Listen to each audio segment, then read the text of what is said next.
Hello, Wagwan. Welcome to another episode of Design to Win. I'm your host, Ruth Taylor, and this is a show where we give you the roadmap to win at life with a little Caribbean flavor. Coming up in today's show is another love story coming from the Embracing Singleness Summit, which was held in 2020. So last week you heard the story of Janice and O'Keefe Wilson from Jamaica. And this week, you're going to hear the story of Ambrose and Maria Carter. Now, Maria is from the UK and Ambrose is from Barbados. Directors of the Empowerment Network and Pure Sex Center. They've been married for 31 years. They have 4 adult children and 2 grandchildren. And you're going to be hearing their stories. So stay tuned, and then I'll just come back to do the closing where we say our pledge to win.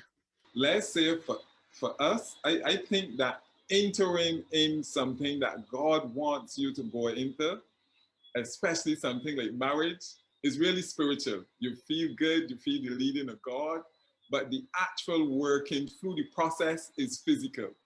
When you are working through the process, like the wedding ceremony, that is all it is, a ceremony and a celebration. The marriage now, the working through it, like the last couple said, it is not as always as glamorous as the thing that you really see the shiny thing and you want to hold it and you want to reach for it. However, when you get into it, the working out is not as spiritual. I mean, it is spiritual, but you don't always see it as spiritual. It is physical. There is pain and there is pleasure as well. And sometimes it seems like there's more pain than pleasure. But you said until death do us part, right? you know, and stuff. So our journey though was really, I would say, really very fascinating.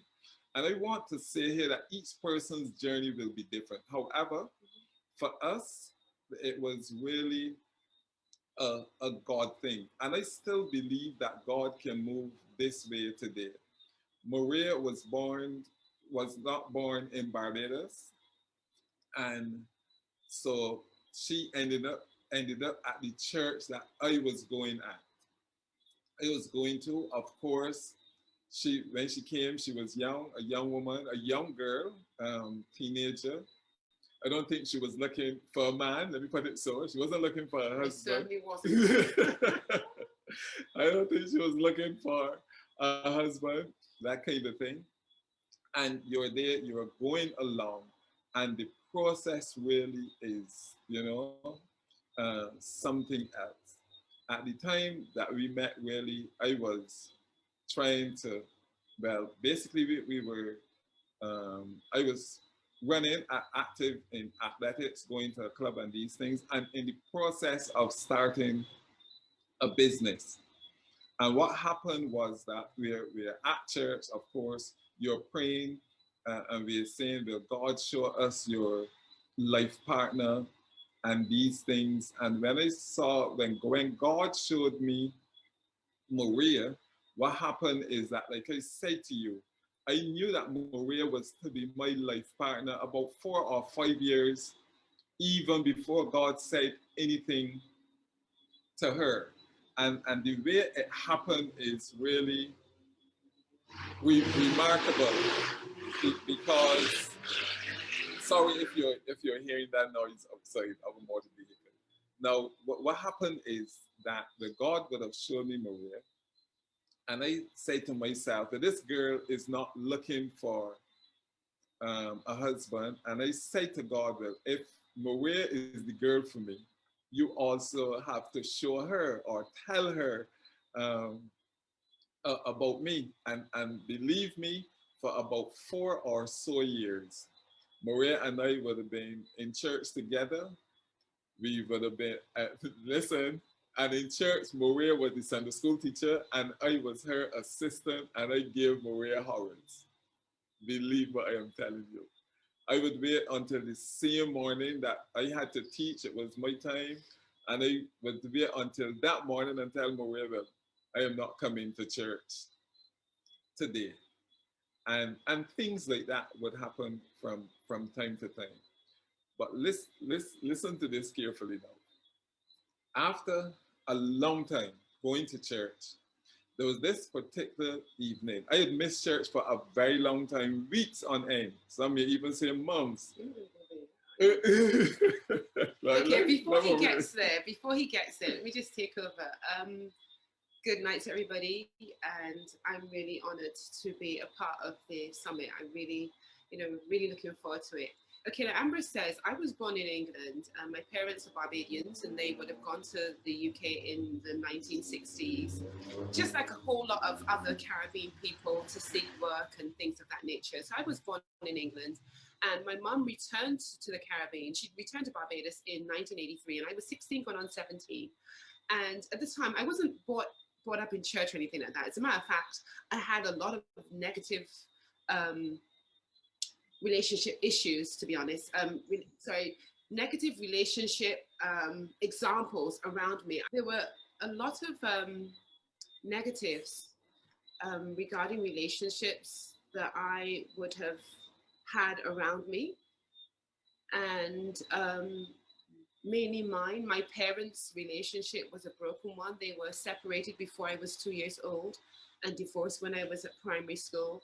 And then the relationships around me, I grew up with 5 sisters. So there were relationships that I would have looked on and saw, and not necessarily things that I wanted to emulate for myself, not necessarily things I wanted for myself. So from a very young age, like 14, 15, around that age, I promised myself, like I said, because of negative things that I saw going on around me, I promised myself that I would not have premarital sex. I would not have sex with anyone unless I was married to that individual. And I wasn't a Christian at the time. As a matter of fact, I would, my mum would sometimes take us to church, but it wasn't like a constant thing. We were, we would go to church sometimes, and I was not a Christian. My mother was backslidden at the time, so I was not raised primarily in the house of God. But fast forward to when I came to live in the Caribbean, and like Ambrose says, I kind of got to go into the church that Ambrose was attending because my granny, her sister, was a member at the church, and she was telling, she had told my grandma about a revival service that was going on, and how these really dynamic things were happening at this church. My mum was a backslider at the time, and I know that from the time she came back to Barbados, came back to her home country, she returned to Christ. And I know from then on, she was praying for us and stuff. So curiosity got me out to church, and I went out to church to this revival service. And that's where I would have met Ambrose. At the time, I didn't really, I mean, during the revival and stuff like that, it's not like, I can't remember actually seeing him. I think I did, yeah. But I got saved during the second week of the revival, and that became my my journey in Christ. I was 16 at the time, and Ambrose said I was not looking for a husband. As a matter of fact, I'd made up in my mind, because of all the because of all the negatives from my dad, I personally did not like my father, and I said to myself, I do not want to marry a Barbadian man. So from that, all of the I had, like put in my mind, like I don't want to marry a Barbadian man. So I would, I put before God, what I wanted, and it was not a Barbadian man. But yeah, so we would have met, Ambrose and I would have met. He was really very friendly, a bubbly type individual. And there was no sparks flying or anything like that, to be honest. And I say that all the time. He was very weird. He still is weird,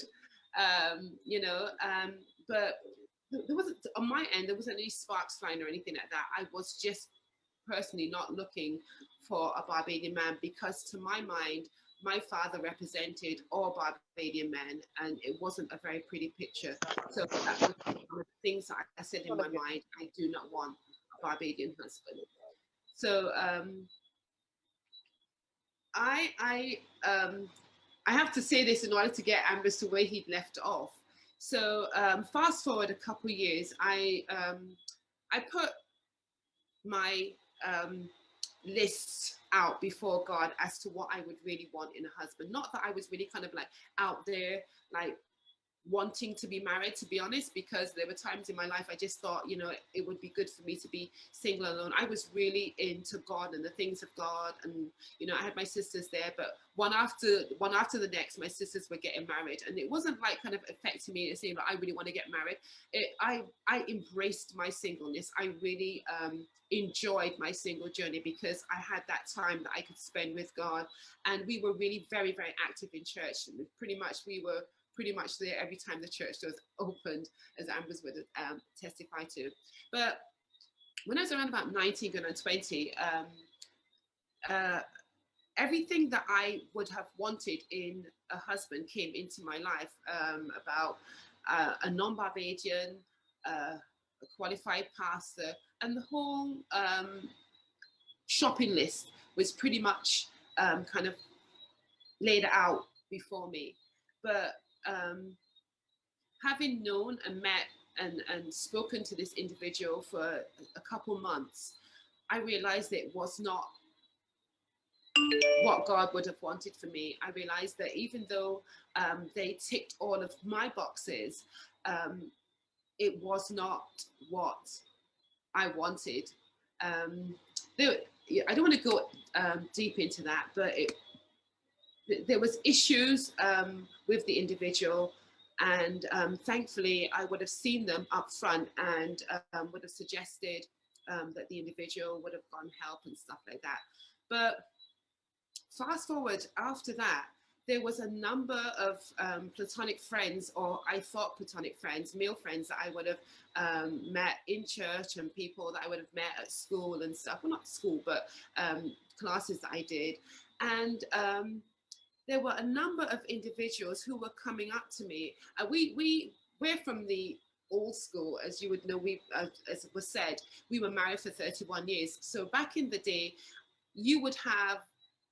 there was a time where all these guys were coming up to me and saying that the Lord had said this. As a matter of fact, there's about 3 individuals who said that God had said that I was to be their life partner. And there was one particularly young man who was very forceful with it, who was very, I don't want to say convincing, because he didn't convince me, to be honest. And it was for that reason, I said that to say this, it was for that reason that I purposely prayed about a husband. Because with one person coming up and then the next person, then there were other guys who were like expressing interest in me, but I'm thankful to God that I had and have a firm foundation in Christ, because, you know, every time I think about that, to be honest, some young, unassuming person whose foundation was not as sure as mine could have easily got carried away by person saying, thus saith the Lord and thus saith the Lord, and gone on, and then, you know, ended up in heartbreak.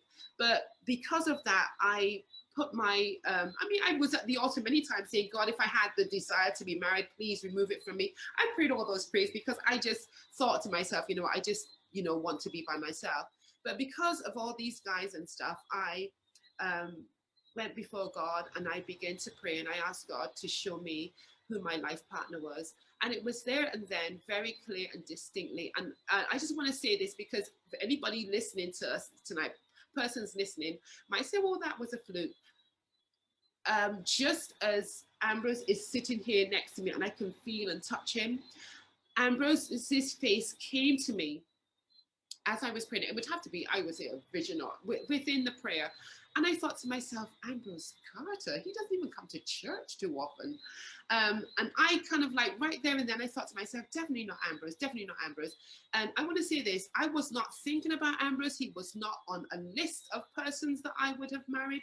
Nothing like that. He was just a brother in church who was always very bubbly, always very smiley, you know, and annoying as it related to being my Sunday school teacher assistant, in not being tardy as it related to coming to Sunday school and teaching along with me. So basically, that vision came to me when I was 19. I think Ambrose had said that when I was 16, God revealed to him, and he would probably tell you how the revealing happened. But we knew about each other.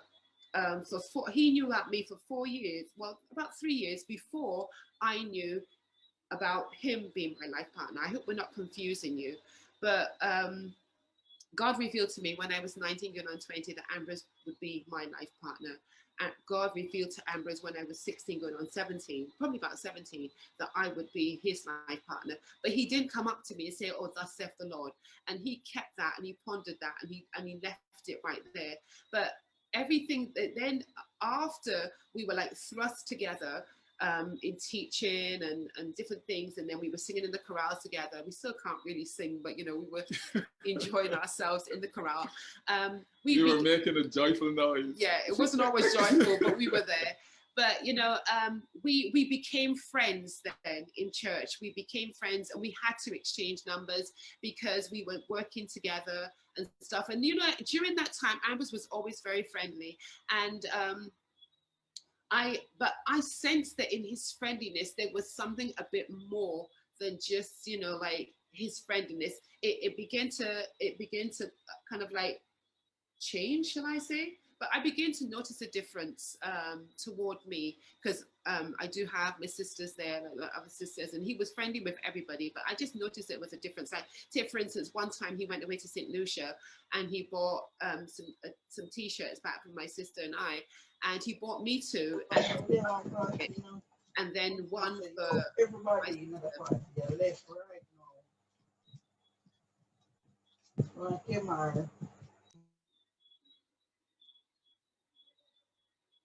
Can we continue? Okay, great. All right, so moving on to our actual reveal. Ambrose and I had become friends, and you know, we would converse. Back then, there was no social media. It was pretty much the telephone. So we would talk on the telephone. We would just have just conversation as two friendly individuals. But like I said, I knew that there was something else there. But he wasn't overt with it. He was just, like I said, super friendly and stuff. But go on, Ambrose. Well, yes, we used to work, as Maria said, in ministry together. Mm-hmm. And then there was also a group, let me say a group, that we were with, and then we would bring in different individuals. I remember one time we brought in this group. This group came in. When he says we, not me, but him. Right, okay. And another set of brethren. Right, sorry, can I just cross him there? I just wanted to say too, that when God revealed to me Ambrose, I just didn't take it lying down. I began to put my fleeces out before God, if I can call it a fleece. Like Ambrose had started to say this when he left off. He was starting a business. I think he'd gone overseas, and he was the type of person who wasn't always... I used to miss church a lot. Yes. And this time, I remember telling my sister that God had revealed to me Ambrose, one of my sisters, and I said, well, I'm going to pray about it. And one of the prayers I said, well, God, if Ambrose is to be my life partner, let him come to church on Tuesday night. And after service, let him come up to me and talk to me. Now, that might not sound like anything like major to anybody, but during that time, I had not seen Ambrose at church for about 6 months. And to be honest with you, he used to come out to Sunday mornings, mainly, sometimes Sunday nights, but I hadn't seen him at Tuesday night service in probably close to a year. So yeah, he would come out to some services, but the Tuesday night service, which was prayer meeting, was, you know, like So therefore, I put that out there because it would have. I was saying to myself, well, if it's God, then this has to be spectacular. It has to be miraculous because I had not seen this guy at church for about 6 months, and I hadn't seen him at prayer meeting. He hardly ever comes to prayer meetings. So I said, that's why I put that fleece before God. And Ambrose will tell you about that bit now. Okay, so Maria mentioned the chorale. Good. And during the chorale, I would have said to God, like, and I mentioned to you that I was into athletics. Now, Maria had never ever spoken to me about athletics at all. I didn't know. Right. And I said to her, the Lord, if she is the girl for me, let her ask me a question pertaining to athletics. And this was at one of the chorale sessions then that she did ask me this question. I said, okay, Lord. Of course, like God would. First, you said if I'm to be you said for your wife, not specifically me. Yeah, right. If she is to be my life partner, let her ask me X, Y, and Z. So, Maria asked me this question. Good, that's one. Of course, God would have showed me through prayer as well. The other thing is this: like Maria said, I had not gone to prayer meeting for a while. This particular evening, this particular Tuesday evening, let me say, it was impressed upon me to go to prayer meeting. Listen to me, people. I did not want to go to prayer meeting. I went home from work. I was a plumber at the time. I still do plumbing. I went home in my work clothes. I went across the bed. You're halfway on the bed, you're halfway off. I says, I am going for a meeting. Just so I got up, went and shower. I said, man, I'm going down here, man. I am going down here. There are 2 bus terminals. I live fairly far from the church. I had to catch a bus to town, walk across town, catch another bus and go up to church. So I said, I'm not going. I went and prepared myself. I caught a bus, then went down to town in the first terminal, walk across to the other terminal, walk past the bus. I saw the bus there. I said, man, I'm going back home, man. You say, in my head, I said I'm going back home, but I still got on the bus. I got to church even late, got to the prayer meeting late, got on the bus, got out, walked, sat down in the back of the church. Now, during that time now, the sister that I told, this is the sister that's after me, she said, during we're praying and all that, and I was looking back all the time, I said, well, great, you see, it's really definitely not Ambrose Carter, he hasn't come to church. But then my sister nudges me and she said, Maria, don't look back now, but guess who just walked in the church? And I could not believe my eyes. Like I said, it was like seeing snow on the mountain, snow in St. Andrew. Because like I said, Ambrose had not been to prayer meeting in probably a year. And I hadn't seen him at church in about 6 months. So I was really stunned and kind of nervous. And a part of the prayer that I said is let him come up to me after service and say something. Well, I lived, unlike Ambrose, he has to catch 2 buses, but I lived within walking distance of the church. So all of this, I told my younger sister, she's younger than me by 2 years. And so she knew about the end bit, let him come up to you after service.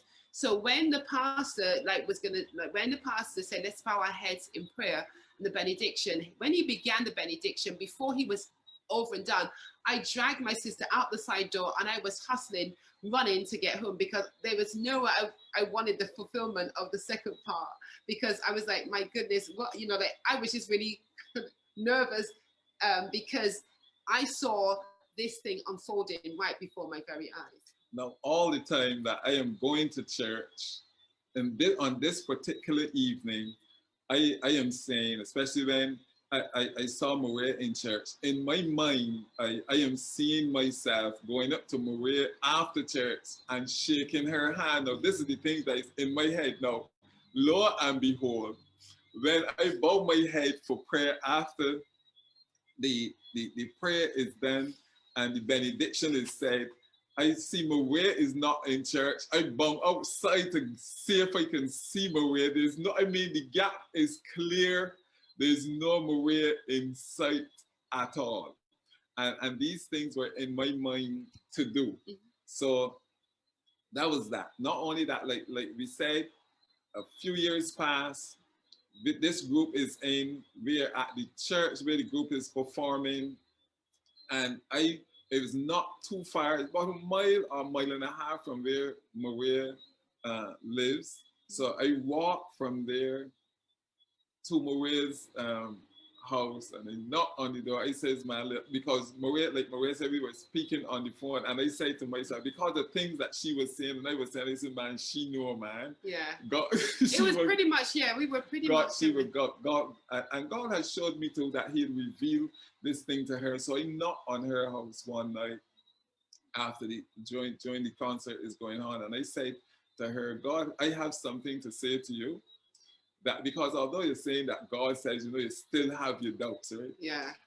You've got your little butterflies there. He said, I have something to say to you that will push us further apart or bring us closer together.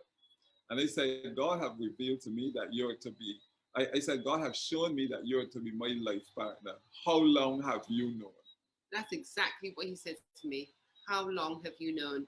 He didn't say, did you know? He said, how long have you known? And of course, me being me, my mum had a glass sliding door at the time. From the time he said that, I was trying to get back inside the sliding door to kind of like avoid all of what was happening. But, like Amber said, during our conversation as friends and as persons that were working together at church, it just seemed like like Amber said, there was a sense that he knew from how we were talking. He didn't come out and say, you just had this feeling, right?